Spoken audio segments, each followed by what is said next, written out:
Salute, people. Welcome to the All Pride. No, yeah, All Pride. No politics boxing show. I am your host, Tony the Savant.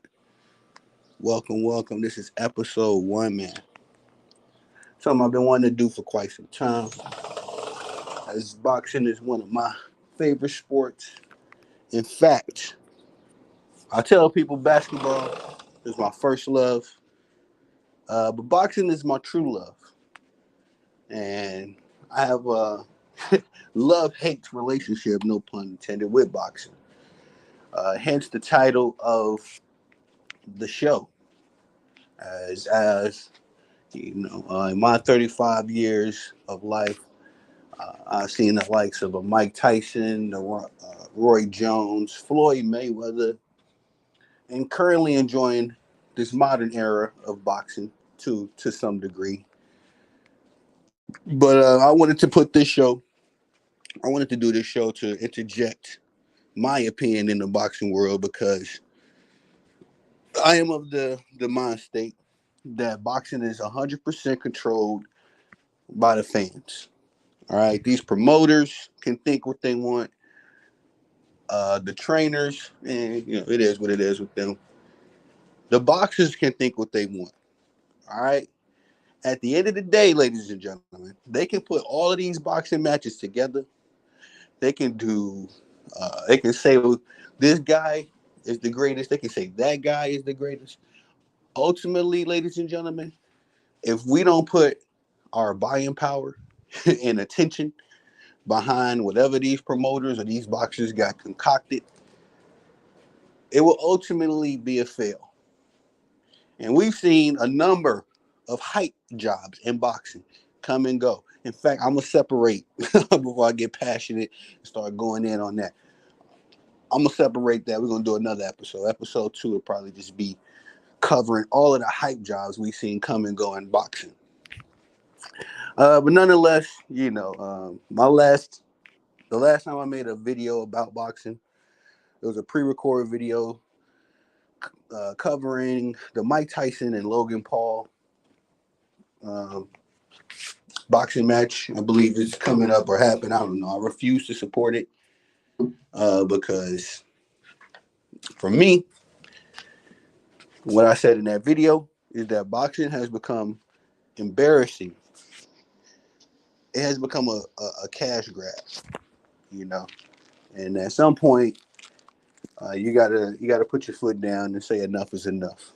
I thought the Conor McGregor Floyd Mayweather fight was a circus show, personally, but now seeing the Logan Paul guys come along and all these celebrity boxing matches and people actually putting real money behind them. Back in the gap when we had these celebrity matches, all these kind of goofy little matchups and all that kind of stuff. I mean, we gave them their space. They had room, but we didn't put them on. We didn't give them the same regard and respect as we do the prize fighters. We didn't disrespect the prize fighters for the sake of hyping up these, for the worst of the better, for the worst of the better term, sideshows. Uh, but it is what it is. This is the times we are living in, and so I feel like it's my duty, my purpose for this channel. I mean, for this channel, yeah, but for this particular show, is that we're gonna bring some real boxing back, man. We're gonna put our opinions out there. We're gonna voice our opinions. We're gonna grow this show, this platform, to the point where we're gonna be able to make some real moves and do it responsibly. I'm not asking for support and unity in the boxing community because I have a selfish agenda. My only agenda with this boxing show, ladies and gentlemen, is to bring back the power of the fan, the true boxing fan, and to bring back that excitement to boxing where, you had two boxers on the come up, like a Virgil Ortiz and a Jerron Boots, and and you hyped them up, you let them get they build up. But you knew that whole build up was just so they can fight each other. You know, we're gonna go through some opponents, maybe some like opponents, so we can, have some debate. But you ultimately knew back in the day when you was building up a fighter, it was so he could fight the best of the best, if not the other quote unquote best of the best fighter. And so this is the point of this channel. And I want to start this whole show off, this whole movement of all pride, no politics, with a gentleman that I feel, in my opinion, is the face of boxing right now. Has a very exciting boxing match coming up this weekend, Saturday, April 20th. You may have heard of this guy. You may have not. Let me just go ahead and drop the display up there, man. We got Devin Haney going against Ryan Garcia. And I'm a big fan of Devin Haney, y'all. Okay. If you don't know my boxing story, I recently got back into boxing full time. About the time, I'll tell you the first big match, I can't remember when. It might have been like 2019, maybe much earlier than that. Because it's kind of crazy. 2019 was 5 years ago now. So it had to be much longer before then. But I started following Errol Spence. My first real big match seeing Errol Spence, I think he went against Lamont Peterson. Very impressed by that young man's skill set. I really, really became an Errol Spence fan, like full time. He was my number one favorite boxer after his fight with Kell Brook. I feel like he really showed us not only a phenomenal skill set, that he was a prize fighter, but that he's willing to step to you wherever you are, whoever you are, wherever you are. Errol Spence was gonna step to you. He would fight you in Dallas on his home turf. He'd fight you in England over the pond in your turf. So respectfully, that's something that I always loved and enjoyed about Errol Spence in my time supporting him. Errol Spence is the guy that brought me back to boxing full time. Roy Jones was the guy that kind of introduced me to boxing. Uh, and my favorite boxer all the time will be Muhammad Ali, although I never got to see him play. I never got to see him fight, live in real time. I've only enjoyed YouTube videos. Barrow was the guy that brought me back to the sport and got me interested in it full time. But since Errol Spence, there's been a few boxers that, caught my attention. At one point in time, I used to support full time Shakur Stevenson. Not that I got anything against Shakur, but over the years, since I've been back into the sport full time, Shakur Stevenson has pulled a number of antics, I'll say. Now, I also confess this to, more veteran boxing fans and, guys that's a lot more knowledgeable of the sport. I'm coming into this sport with all pride, no politics, even though I'm about 2 years, into my sports journalism career. I took 2 years to really become a full-time boxing commentator because I wanted to do my research. I wanted to make sure that, excuse me, that I wasn't going to jump on this microphone capping just because I liked Errol Spence. I didn't want to, disregard the other boxers, other great boxers whom I learned about, the Keith one-time Thurmans, Sean Porter, Danny Garcia, Mikey Garcia, and of course, you can't forget Bud Crawford. All of these guys that's in the Errol Spence generation. I wanted to make sure I learned them. I watched many man hours of boxing matches, learned guys' styles and, what they like to do. Ooh, just did my due diligence, if you will. And the guy that I ran up, Shakur Stevenson was one guy. Along the way, I've learned Dimitri Bivol, another guy I've learned, became a big fan of. Tank Davis, another guy. Uh, I can throw out a number of names. I ain't trying to name drop the whole video, but just as a casual coming in, learning who's who does what each boxer's superpower was. I had to do my diligence. Took 2 years. Now we here. And I'm saying all that to say because when I did my homework on this young man right here, Devin Haney, uh, it's just impressive feat after impressive feat after impressive feat. As Devin Haney, okay, as a guy, I would say I'm a casual, formerly known as a casual, walking into my veteranhood. in this boxing fanship is that Devin Haney reminds me of the old school guys. You remember the boxing guys that came in, and it didn't really matter how much money you paid them. They was gonna destroy whoever you put in front of them. Roy Jones was one of those guys that reminded me of that. I very rarely, as a kid, I watched Roy Jones. Forgive me, I wasn't as an adult, but as a kid, I don't remember Roy Jones talking a lot about, you know, how much money somebody needed to make to fight him, or how many pay-per-view sales somebody needed to have to fight him. No, when Roy Jones deemed you as a threat, he fought you. And he didn't always win, but it was for the glory.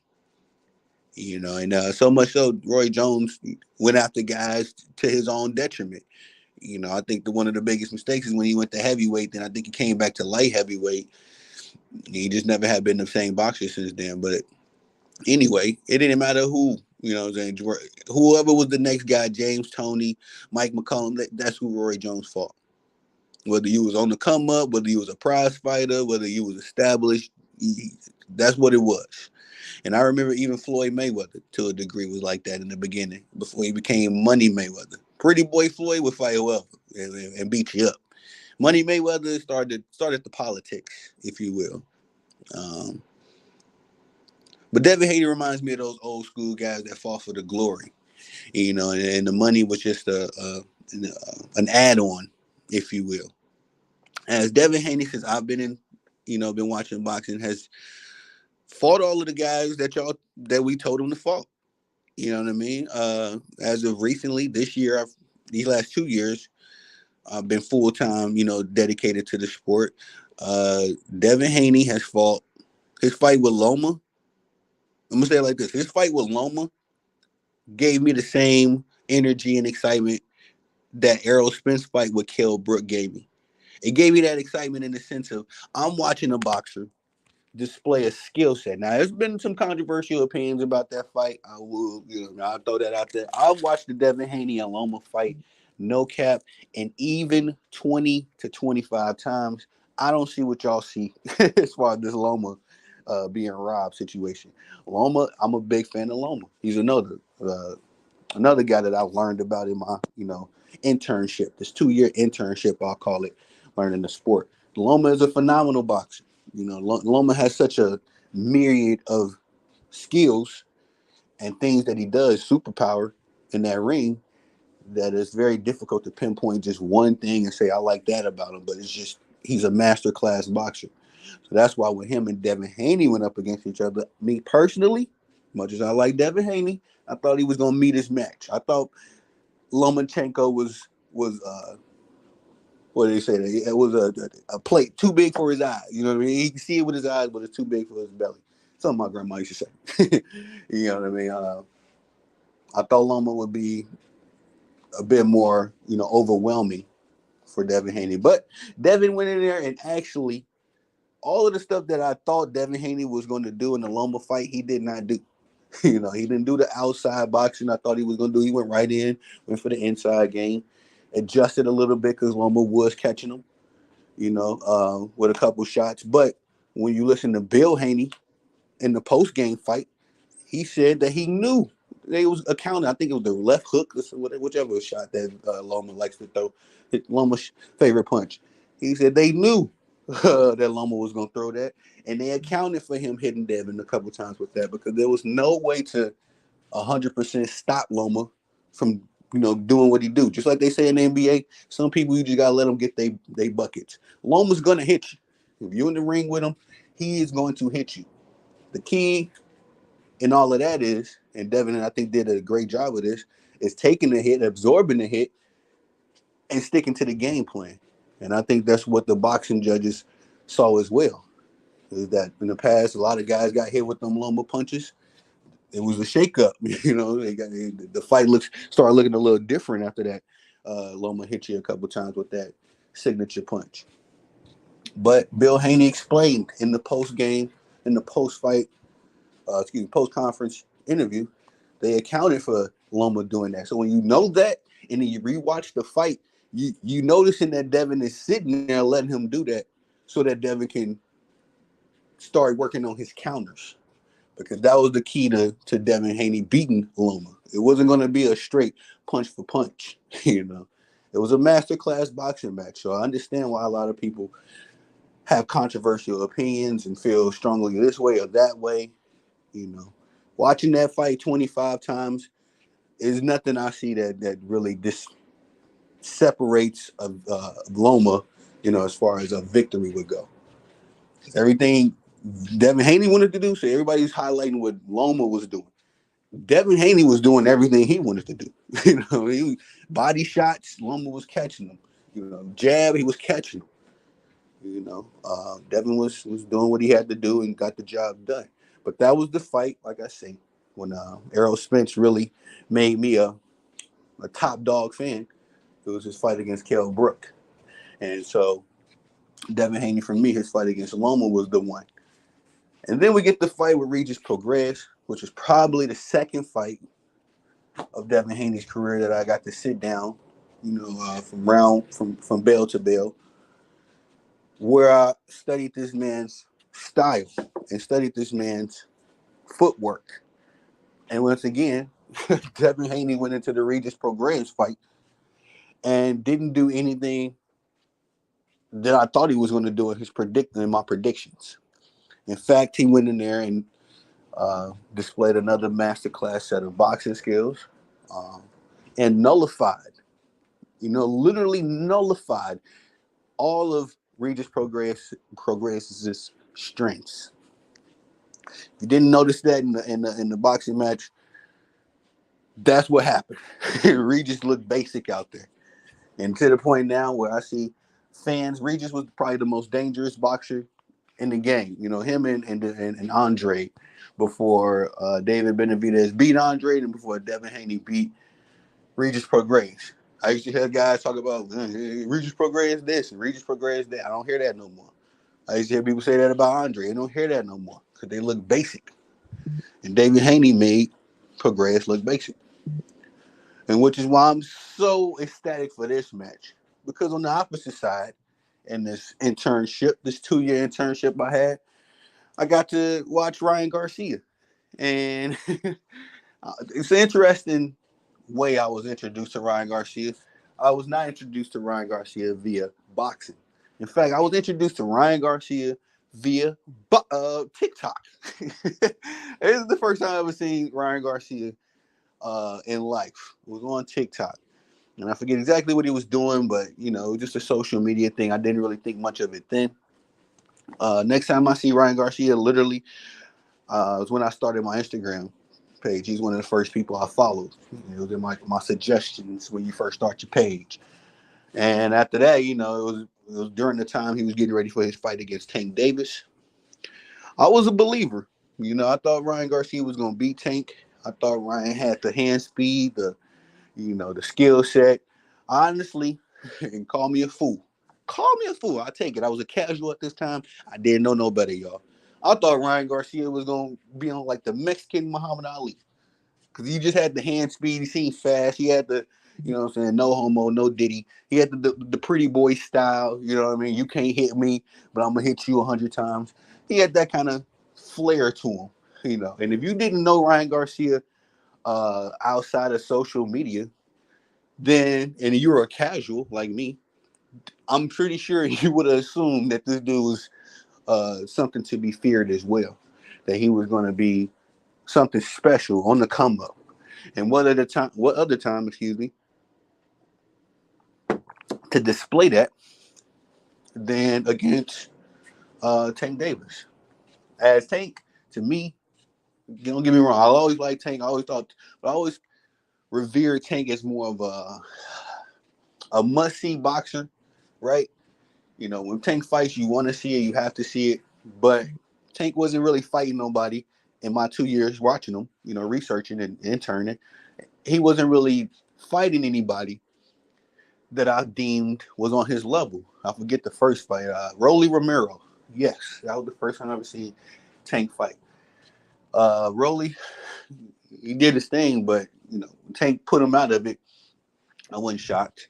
I think Esau Cruz was next, if not before, whichever one. It was around that time when Tank was fighting both of them fools. got rid of him. It might have been Esau Cruz, and then he fought Rolly. And then he fought Ryan Garcia, and uh, at that point, a lot of the win of my Ryan Garcia sale was taken away because again I thought Ryan Garcia was some for real, and then from that Tank fight, been about a year now. He has just been on this tirade, I guess you want to say, of just tantrums, just talking crazy, doing everything. Like, I'm gonna be 100. When I first seen Ryan Garcia, he was always in the gym, always working out. I don't know if it was just for TikTok, for views, all that, but he was always putting in the work. It would seem right. Because this is the power of social media. You could be whatever you want to be on social media. You can put out whatever image you want on social media, but when the camera goes off, ladies and gentlemen, you still got to look at yourself in the mirror. This is why I love doing what I do.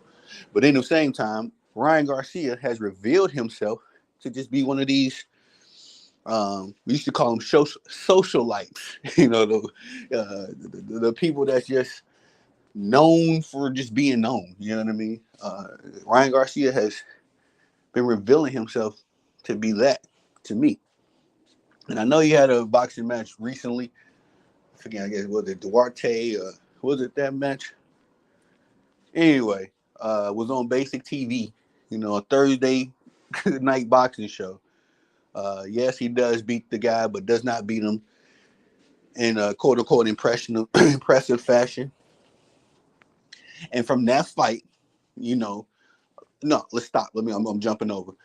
After Devin Haney beat Regis Prograis, okay, I had to walk down this story because I want to give y'all an introduction how I met both of these brothers, and then what my thoughts was when this fight first started coming about. Because I never wanted Devin Haney to fight Ryan Garcia. In fact, I think Devin Haney is levels above Ryan Garcia, especially after what we've seen in the Tank Davis versus Ryan Garcia fight. Seeing what King Rye did against Tank, and then seeing what Devin Haney did against Loma and Regis Prograis. This is not a debate for me. This isn't even a thought. This is a masterclass boxer versus a guy with a one trick. That guy that has a left hooked. Ryan Garcia is basic now to me. All he has is that left hook. He has no real jab. He has no real combination power. Excuse me. So when this match first started, came about, if y'all remember, it was about the time right after Devin Haney beat Regis Prograis. And everybody, okay, listen to me when I say this. Everybody assumed that we was going to get the Devin Haney and Tank Davis fight next. Gee, I got a poster right now that dropped right after Regis. I ain't gonna say dropped right after, but sometime right after Regis and Devin fought that shows Tank Davis versus uh, Devin Haney, right?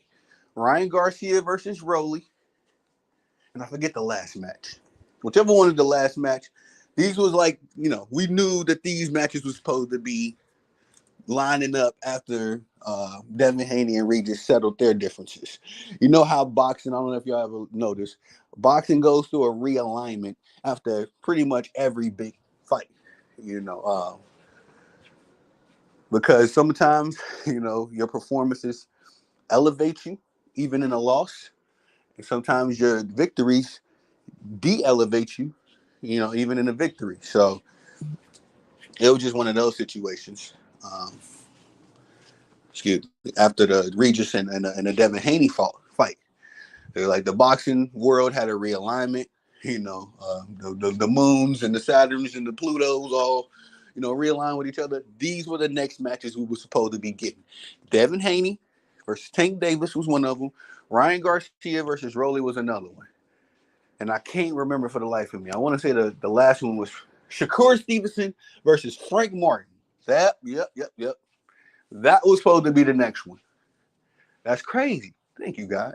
Um, After all of because Frank Martin had a good, not a great fight, but he had an outing. Stevenson had an outing. And then, it just made sense that this would be the next match, I think, in 135. But nonetheless, uh, That all supposed to happen. Ryan Garcia comes out of nowhere, left field. And then this is why I believe that Floyd Mayweather was behind this. Um, so much, man. I love boxing. I love boxing. Boxing is a real life soap opera. You know what I mean? But I believe that Ryan Garcia was, he interjected himself, Devin Haney and Tank Davis back and forth because they were actually, talking crazy to each other for a little time after that Regis fight. Devin Haney um, ignores Ryan initially because Ryan says something about fighting him.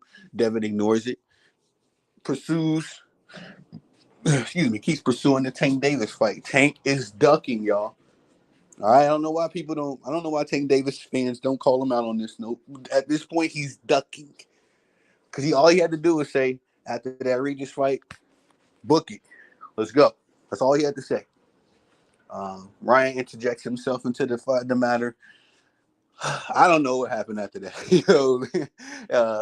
Next thing I know, we get this clip of Ryan Garcia and Floyd Mayweather jogging.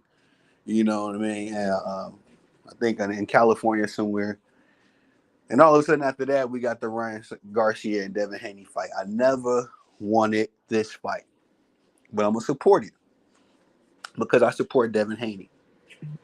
You know what I mean? I had to go through this full circle. I apologize to you. I had to go through the full circle so we could get to this point. Only reason I'm supporting this fight is because I support Devin Haney. I don't think Ryan Garcia has a rat's chance, a snowball's chance in the oven with Devin Haney. I think Devin Haney just has too many skill sets. Devin Haney can box you on the outside. He can box you on the inside. He can box you in the mid range. Devin Haney has a good defense. You know what I mean? He can be elusive if he wants to be. Devin Haney can take a punch. Ryan Garcia cannot. Ryan Garcia was defeated by a body shot. Now, I know I feel bad for saying this, but the shot that Tank Davis gave Ryan Garcia looked like light work. Did not look like the money shot. I understand it was a key, you know what I mean? Like he hit him in the right spot at the right time. But it looked like to me that Ryan Garcia could have gotten back up or at least lasted the rest of that round, recovered, and got back in the ring. I think that he caved. You know what I mean? That Tank Davis power, he seen it was real. He didn't want no more of it. He got punched with that power. He didn't want to get knocked out with that power. And so we talking about that. And over the years, I've seen people ridicule Devin Haney's power. Listen, everybody that's fought in Devin Haney, Regis Prograis included, does not say that Devin Haney. I don't hear them in their post-conference fight say that. Oh yeah, Devin Haney they ain't had no power. You know what I mean? Nobody's ever said that. In fact, they start giving him his praises and his flowers after that. The same thing that us boxing fans are saying. It seems like these clowns, after Devin Haney has a couple rounds with him, they start saying the same things we saying. Oh yeah, he legit. He all this pillow hand stuff, all that kind of stuff, and that's why I say all pride, no politics. Not only are we coming at the politics, we bringing the glory back to boxing, but we coming at you fans, man. You fans that go along and get along just to support your favorite boxers. I guess that's what this is about. Because people saying that Devin Haney is this or Devin Haney is that, but every time Devin Haney fights, he disproves you, and then people disappear. I don't understand that. This is what I've been seeing, a reoccurring pattern in my last 2.5 years. This is episode 1. I've been watching this stuff go on for 2 years. And so we got to cut out the narratives. We got to cut out the cap to a degree. Because I understand people got their favorites, and I'm not going to argue against you choosing your favorite boxer, but we got to stop the tearing down of one person to build up another one respectfully. There's no need for that because it's just a toxic. It's a toxic thing that prevents the moving forward of the sport. If that makes sense, there's no reason in the world we operate on the same politics that we've been operating on since the 1900s. All right, and when boxing first got organized and all that kind of stuff, we operate under the same political window that we was operating on under there back then. Like at some point, we got to stop doing this. We shading boxers that deserve a chance. Ron Boots in us. We got other boxers just wasting away. Prize fighters wasting away on the shelf. David Benavidez, because we allowing guys like Canelo Alvarez to literally Canelo has gone on the record and says he doesn't want anything to do with David Benavidez. And David Benavidez, I believe, is one of his mandatories. Like, nigga, you don't get that you don't get that choice. And it's especially once you get those belts. It's a shame that Terrence Crawford was damn near stripped the 15 minutes after he won undisputed against Errol Spence. They stripped him of his welterweight title as soon as he got it. I think the IBF did, and which I understand. It's a shame though, because Canelo was running around, hogging up all of the straps, not fighting nobody, cherry picking who he's gonna fight from smaller divisions. All right, that Charlo fight was a god. Lord, forgive me. I'm about to get upset. That Charlo fight was a sham. It was a Ponzi scheme, bro. I did not support that at all. No, I didn't ask for that fight. Never wanted that fight. Only time I wanted to see Charlo in the ring. Now we talking about big Charlo, not Jamal. Only time I wanted to see Mel in the ring was if he was going to go against Terrence Bud Crawford, because we all remember the hype of when Errol Spence and Terrence Crawford was going at each other before they fight. All of the hypes was, after I whoop Errol, I'm coming for Charlo. And Charlo ducked that smoke. He knew he couldn't beat Canelo, went in that ring with Canelo, did all that, whatever you want to call it. It was not boxing. He got paid, and we ain't heard from Jermell Charlo since. Fucking pathetic, bro. That's why I say boxing has become a cash grab, and it's nasty work. It's not. It's my true love.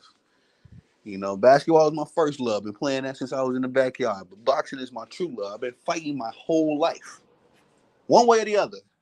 And so it's disgusting to me when we get to the nooks and the crannies of this sport, and you seeing that the only reason we're not getting the prize fights and the money matches that we want to see as true fans of the sport, as cats that like I said, I can go back to the 1900s. You want to do that, and I can tell you about some boxers. It's kind of crazy as a casual. I'm really not a casual, but I'll confess, I don't know it all. But again, we're operating under the same, excuse my Italian, bullshit political umbrella in boxing, where we're shading boxers for dumb reasons. We're playing the whole race game because trust and believe, y'all, they got this belief in boxing that quote unquote black fighters don't sell, and that's so much cap, because who do they promote the most? Black fighters. How we not making no money and y'all keep us on everything? Deontay Wilder. How we not making money and y'all keep us on everything? Terrence Bud Crawford, Tank Davis. These are black boxers. That's the alleged faces of boxing that are alleged cash cows. And I respect Canelo. You know what I mean? I live in Texas, bro. Everybody in Texas, the Latino community out here, I fuck with my brothers. I'm learning Spanish right now. They love them some Canelo and the Dallas Cowboys. It don't matter what Canelo Alvarez do or say. It don't matter what the Dallas Cowboys do or say. The Latino community is going to support, and they come out strong. So, I mean, that's why I respect Canelo and I understand. But when it comes to the pride, that's still politics. You know what I mean? That's the political side of boxing. When it comes to pride, I don't care about none of that. Canelo needs to be fighting David Benavidez. All right, that's it. That's all. But anyway, as far as this match goes, again, Devin Haney's gonna wash this guy. My only concern, or my only real true, uh, real, I guess I could say, worry is that Ryan Garcia may be able to catch Devin, with his one trick left hook. He may be able to catch Devin slipping. All right, I am concerned about that. Anytime I see Devin Haney fight, anytime I see Ryan Garcia fight, because that left hook is dangerous, even for a clown. You know, bro, clock is right twice a day. So if Ryan catches Devin with that left hook, it's a wrap. If Devin goes out here and has a lackluster performance, I'm gonna be pissed. Okay, because you came out against Loma, Regis, and it's a fight that was before those two. He had a big fight. Excuse me. I can't remember who it was. We had a decently big fight against another guy, another character. Had a big fight and did very well in that fight. Who was it? Damn, it's escaping my mind. Because he boxed on the outside. Was it George Kambosos? I want to say it was Kambosos. And I want to say the Kambosos fights, I'm capping, was the first fights that really impressed me with Devin Haney. I wouldn't say I was a fan, but yeah, those were his first two fights. Well, not his first two. His two fights with Kambosos was the fights that really uh, got me on the Devin Haney wave. But yeah, his fight with Loma was the one that really made me a fan of him. But nonetheless, y'all, I'm sorry. I be loving boxing so much I could talk to myself. Crazy. But nonetheless, yeah, I don't think Ryan Garcia got anything for Devin Haney. I am worried about that left hook, that one trick that Ryan Garcia has that can definitely catch Devin. You know, my only other worry outside of that is that Devin has a lackluster performance, and the boxing fans begin to devalue him. You know, I don't think at this point you could put Devin Haney on the shelf like they've done Jerron Boots Ennis. Um, but the boxing fans are so finicky, man, and there's already a lot of Devin Haney hate in the atmosphere. That Devin Haney he is one lackluster performance or one loss away from being crucified by some of these haters, and I mean that literally. There's people literally waking up every morning just waiting on Devin Haney to lose a boxing match. And I've seen it in the atmosphere. Again, I'm not trying to. I'm saying y'all wild for that. But it is what it is, I guess. Um, but that's why I'm a little worried for Devin, because if one of these two things happen, I don't think he's going to lose. I don't know. I would throw that one as a third concern, but I don't think he's going to lose at all by decision, knockout, none of that. Ryan has one trick and one trick only, unless Derrick James is in there, you know, giving him some like Matrix. Remember on the Matrix Neo, just downloaded kung fu knowledge. Unless Ryan Garcia and Derrick James doing something like that, I don't see Ryan Garcia does not have a standing chance. Y'all can tell me what y'all think about that in the comment section. But again, Ryan does have one trick, and sometimes that one trick is all you need, man. Sometimes that one trick is all you need. So we'll definitely see what happens. But um, as far as my prediction goes, man, and I hate that Devin Haney ain't like a knockout artist, or that's not his, primary focus per se, like Tank Davis is. Because I would love to say knockout in 10th round. You know what I mean? I want Haney to clean this dude up, get him out of here early. Because Ryan Garcia been wilding on the internet. It's gotten to the point where his mama out here, talking crazy about him. And I didn't watch the clip that his mama had. I just seen, on the article, I think I got a notification on Twitter. Ryan Garcia mama. I don't know what Ryan's doing. Ryan ain't been preparing for this match.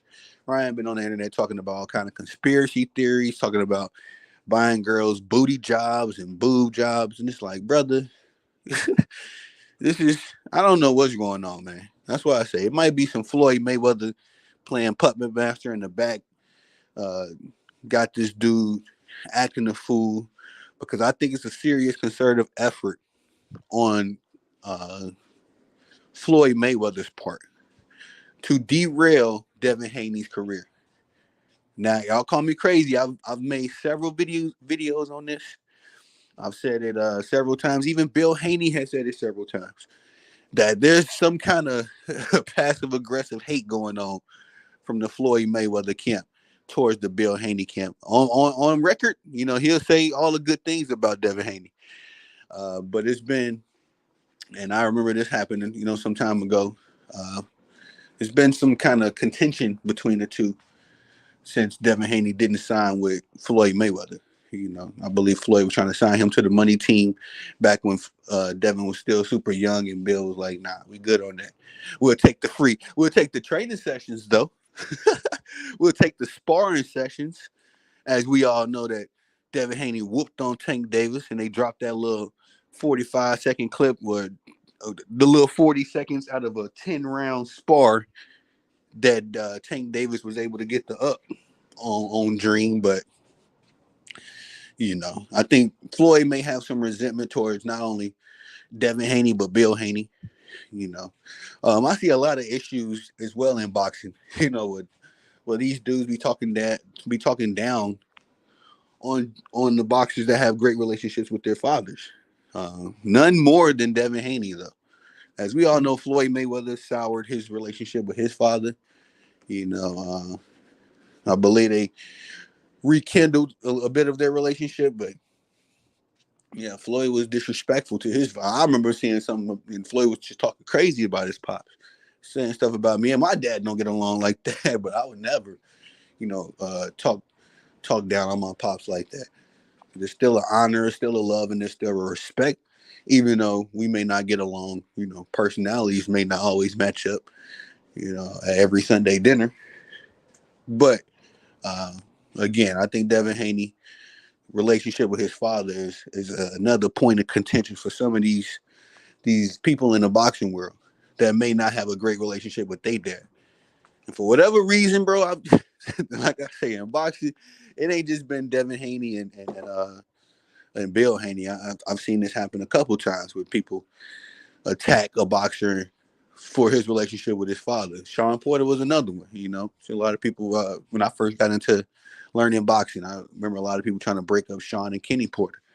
They've had their own little contention between each other. But Sean always talks highly of his dad, and Kenny always talks highly of his son. And I don't understand. I don't know why it's a point of attack for so many people in the boxing world to come at a boxer or a father and a son, the duo. It's like, man, give it up, bro. It's the strongest relationship on earth. You dig? I know, because I got sons, and then my dogs. But anyway, yeah, man. So that's what I'm doing with this video. I'm gonna go Ryan with the decision. Excuse me. I'm sorry. I'm gonna go Devin with the decision because I cannot see Ryan getting the decision. We all know if you going against the champ as the contender, you gotta do a little bit more. You gotta put in a little bit more work. Unless the boxing committee plans on robbing Devin, I don't see it happening. But I got Devin with the decision. I think he's gonna give us another 12 masterclass rounds of boxing. Just separating himself. He may get a knockdown because we all know Ryan. I don't know how mentally tough Ryan Garcia is, especially when it comes down to the sweaty rounds, I like to call them. The first 3 rounds, you kind of just filling each other out. 4, 5, 4, and 5th round is, you start setting your chess match. You start putting your chess pieces in place. Start noticing what tendencies the other guy's doing. Start noticing the tendencies that you're going to be able to be successful with. But the sweaty rounds, 6, 7, 8, sometimes 9 before you get to the championship rounds. Yeah, man, that's what a test is. Attrition, conditioning, endurance, toughness. Those are the things I have not seen Ryan display, and I've seen Devin display many a times. In the Lions Den. So that's all I got for y'all on this one, man. It is your boy Tony the Savant. If y'all don't mind, swing by the platforms, Facebook, Tony the Savant, THEE, because Facebook a hater. They won't let me put Tony the Savant for whatever reason. So Tony the Savant on Facebook, dropping all of the updates with the boy and the brand. Instagram, it's always a party over there. We go live just randomly. I got a nice group of people over there, man. They jump on the live with me, so definitely love that. Twitter as well, Tony the Savant. Building up the Twitter. Not much on my Twitter just yet. Some of my peers have been getting on my tail about building up the Twitter. So we working on that as we speak, Tony the Savant. And then the firstborn, my first love, my YouTube, Tony the Savant, where I post everything, go live, the shows, the clips, the highlights. Whatever you can think of is probably on the tube. So y'all don't mind, swing by those platforms. This is a business. This is a movement. I definitely appreciate all of the love and the support that I get from y'all. Only take sorry, my emails always pop up while I'm live, and then I look at them and it just kind of distract me. I'm sorry, y'all. But anyway, let me get back to work. It's your boy Tony the Savant. Go on ahead and get a goal accomplished while y'all out there, and we'll link back up on the next episode. Peace.